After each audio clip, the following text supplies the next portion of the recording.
Hello everybody and welcome back to Exotic Car Hacks. It is 2023 and I hope you are ready to start getting educated about a lot of cool car stuff this year, because we are starting this incredible series this year where I'm going to show you why some of today's best exotics are hackable or not. And we're gonna take it not just looking at the cars, learning them together, but also going and literally putting the numbers to the test on my whiteboard. So today, here we are at Exotics Hunter in Boca Raton, Florida, where we have access to two R8s. Now, lucky for me, these are some of the most hackable R8s in the space. This is a newer 2018 model, and this is the best of the last generation, which is a 2015 V10 Plus. Now, both of these cars are the Plus models, meaning they have all the gimmicks, ceramic brakes, tunes, and better performance than some of the other models. And I wanted to show you these particular cars because both of these, this one is sold, this one is still for sale, but it gives you an opportunity to see the difference between the generations. You can clearly see the first generation key like a Volkswagen Passat, the second generation key just like a Huracan, right? So a lot of differences in the keys alone, but the beauty of these two cars, and we're gonna not only just look at them, is that they are both incredibly hackable, which means that both of these cars can be driven either for free or very close to free and still be incredible experiences for you. So we're going to take a look first at the newer, this is the newer 2018. It comes with all the carbon stuff, it has the pretty black stuff. And one of the things I love about R8s, this was one of my first nice exotics too, especially as a daily driver exotic. It's very convenient, it's very easy to see, it's easy to use. It's one of these cars where if you're kind of a clumsy person and don't find yourself to be incredibly like careful with things, or like you touch buttons quickly, you slam doors open, this is the kind of car that will forgive you. Not only its performance is great, its reliability is great, it's easy to maintain.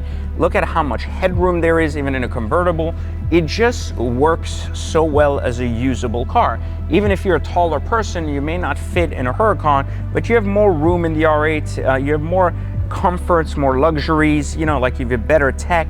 So all this stuff is here in the V10 Plus and just in general in the second gen R8, and it's just a really good car. And that's one of the reasons why a lot of Exotic Car Hack students choose this car as their first hack, because it's just easy to manage, and honestly it's not that expensive. This was a 200K car new. It's not depreciated like in the mid 150s. We're going to look at the numbers shortly together and see why this makes sense, but this is a lot of car for the money. It holds its value better than a lot of other cars. The leather doesn't go bad as easy as a Huracan, the carbon doesn't fade as easy as a Huracan, so it's just a more durable, usable exotic car, and I really enjoy it. I think it's an enjoyable driving experience, and while it's not as fast, exciting, or loud as a Huracan, it's still a pretty incredible car. Now you'll notice this is, like I said, the convertible model in a much more loaded version with the ceramic brakes.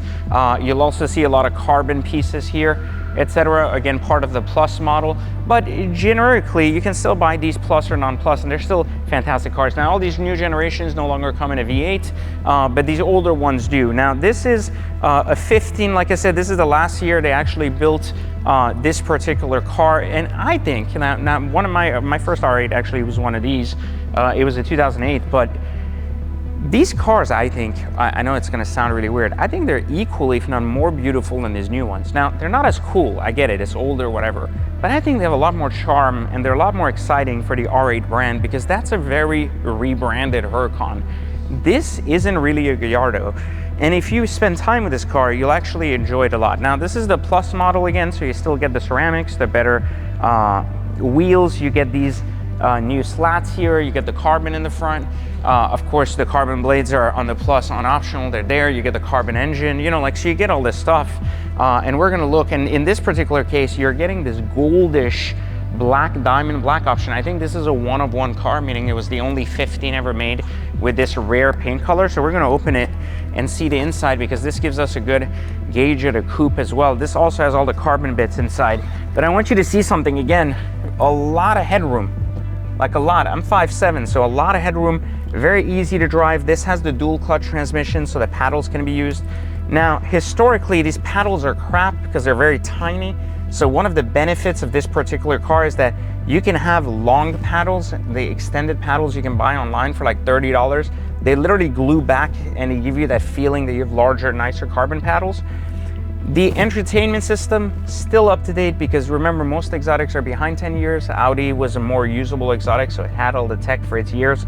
So this is still better than a new Huracan. Like, everything in this car makes a lot of sense. It's comfortable to drive, it's exciting, the seats are cozy, you get performance, you get design, and you get usability. And I think R8 is like Audi nailed it out of the park with the R8 in general, and that's one of the reasons why we think they're so hackable all around. So not just as a entry-level exciting car, but also because of what they really are. So anyways, so that's why we want to take a look at these cars and how hackable they are. Why are they so hackable? So let's go to my office and let's look at the whiteboard and actually see the numbers and how to make it work on either of these generation R8s. You ready? Let's go.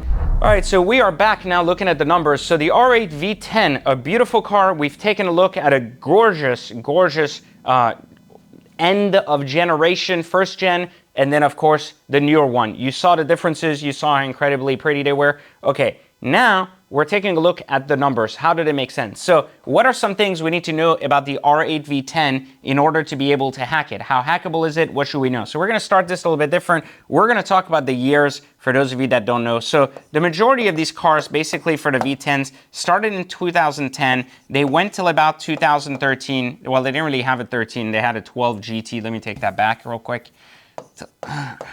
And then they came back in 2014.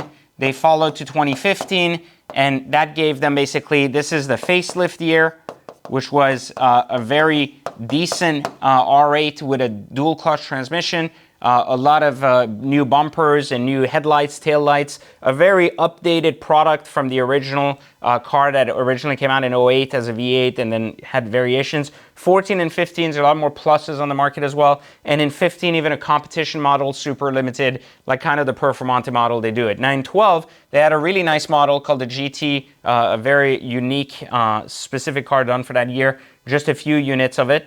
Also a nice car, but still parting with the single clutch transmission. Then they went to this. And then once they introduced the car again, they came back in 17 with a new car, and they carried it all the way to 2019. Then in 2019 to 2021, I want to say, they had basically this, all of these are, this is facelift, complete redesign, facelift 1, facelift 2. So, you know, they keep updating this car, and then they're giving us a 2023 final edition GT, and then they're basically killing off the R8. So this is the logistics for what you need to know about the cars. Some of the most hackable cars in the range are either going to be right here, basically between 27 and 19 newer bodies, or you're going to be able to hack this generation as well, 2014, 15, or if you're on a budget, you're going to be able to hack here. So this is the beauty of the R8 V10 and V10 Plus. Every single generation and model is actually hackable.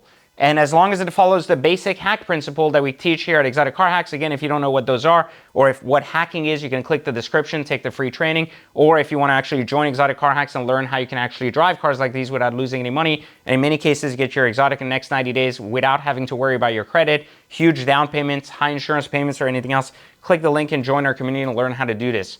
So now you understand kind of the generational shifts of what happens with the R8. So next comes, where are the values? How are they going to play out? So we're going to focus for this on what I consider to be the safest R8 V10 hack, which is going to be basically two folds. You're going to either have a 2014, this we're going to label this to 2014, 2015, and then we're going to take a look here specifically at the 2017 and 2018, because these are the safest and easiest hacks to execute. And what you're looking for is you're looking for a V10 Plus on both grounds. So this is the best of the last generation. This is the most hackable of the new generation. So again, you have these two specific plays. If you're looking at 2014 or 2015, you're going to have a range of dollars at the 100K mark in wholesale, all the way up to 140K here in retail, right? And if you're looking at the 2017, 2018s, you're going to be dealing with 140K here, and on the higher side, 175K. Now,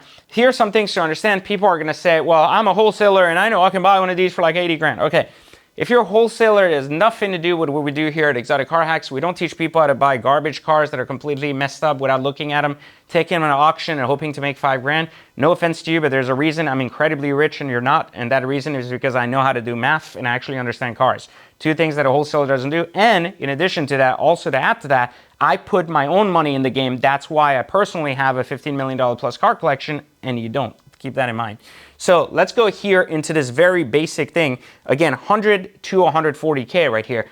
Big gap, right? Now we're gonna take a look at some of these graphs in the future for other cars. So you'll start to see, if you're following these patterns of these new shows we're doing, about what the distance is between these and why certain make sense or not. Now we're not gonna hold this distance of $40,000 against the R8 for one simple reason. Because the reason there's such a big gap, because we usually want a 20K gap, is because the R8 has so many variations of it. Between a V10, the V10 Plus, the mileage and everything else, and so many units were made, right? So the majority of the hackable R8s are basically gonna be here at 115K range, right? All the way up right here to about 125K range. You see, whenever a hack is basically able to be brought down to a 10K margin, then that's really, really good. It gives us basically the room as to where we play. If you're buying here, you're basically a consumer buying a retail car. If you're buying here, you're basically a wholesaler buying a crappy car that probably needs 5 to 10 grand worth of work. So there isn't really like a here or here. You have to be in this middle range. And I can tell you this because I've bought probably about like 20 to 30 R8s and have inspected them, gone through them and everything in the last 6 months for specific students of Exotic Car Hacks. So here I can tell you that this is where the sweet spot is in the premium cars. Good options, fair mileage, mileage being what is good fair mileage. It could be anywhere from 10,000 to 22,000. This is a good range now for this older car. And again, this is with this range, the higher in mileage, the lower you want to be in price. The lower in mileage, the higher you want to be in price. But again, this is a very easy to execute hack again because there's a 10K gap in its worst case scenario. Meaning if you bought the car at 125, in its worst case sold it at 115, you would lose $10,000 in a duration of 12 months. That means you paid $800 to drive a $150,000, $170,000 R8 V10 Plus.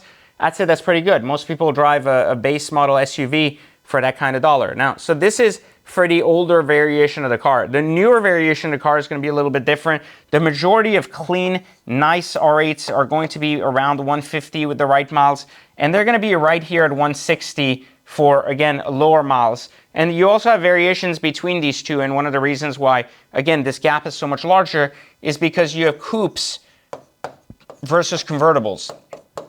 And that matters a lot because convertibles are going to be a little bit more expensive but less in demand. So you're going to have wholesale is going to be weaker on the convertibles and stronger on the coupes, but it's also going to bring more retail because there's less units and dealers tend to play that game. So the reason why I like to focus on the coupe is because the spread is much more retained rather than spread out, creating a lot of confusion about dollars. So if you're executing an easy hack, a quick hack, it's going to be much easier this way.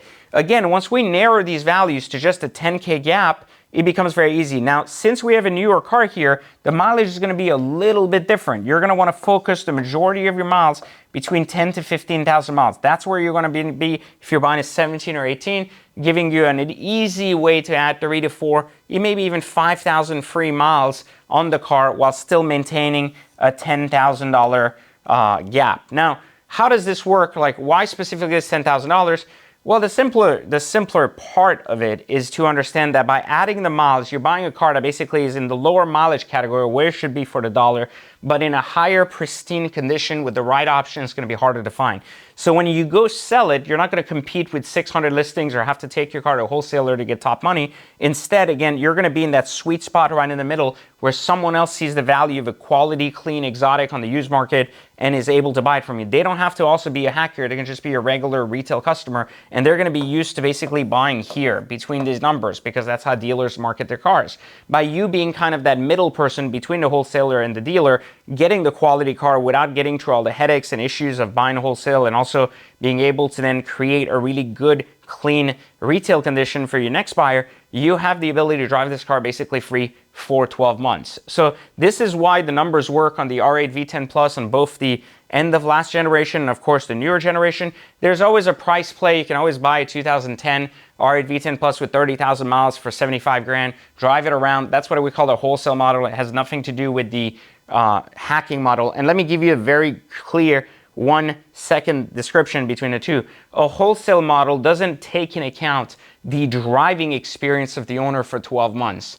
The hacking model takes in account the driving experience of you showing up somewhere with a 2015 V10 Plus looking a lot hotter than the guy who could barely afford a 2008 busted trying to fit in a crowd they shouldn't be part of. The idea of the drive, the idea of the experience of ownership comes in play in hacking. It does not exist in wholesale. That is why wholesalers can buy your car sight unseen, put a price on it, and never give a crap if it's got a blown motor or not, and pass it on to a dealer who would also pass it on to the next buyer at a great price, while you drive a car with a blown motor 6 months later and they go, you bought it as is. That's what we're trying to avoid. That's why the hacking model works. That's why a lot of dealers don't like us, because again, we are breaking down the barriers of knowledge for a lot of people who can now attain these cars without actually losing their asses on it.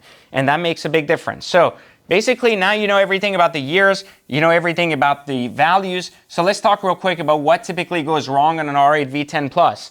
Well, the worst part of it, I guess the parts that's most commonly bad, are shocks. This is something that's very, very common, especially on first generation R8s, less so in the newer ones, but this is definitely something that occurs. Now, the newer ones are very much like Huracan-based, like Audi reinforced product. The first ones was very experimental. That's why I like to focus on the 14, 15, which is the best of the end. So they usually updated all that stuff, and you get the better transmission. Now, the first generation had issues with the original single clutch transmissions. The 14, 15s do not. So shocks still remain an issue, and at some point they're usually changed on a lot of these cars, or they're going to go bad. Each shock, usually the dealer wants to charge you about $4K a side. You can get that somewhere at a reputable shop for like $1,200 a side. You have to factor that in if you're buying the car, especially if the shocks have never been done. Services are pretty cheap, $500-600, nothing to go there. And the only other thing I've seen kind of come and go, struts tend to go bad on the deck lid for the back of the car. That's very common.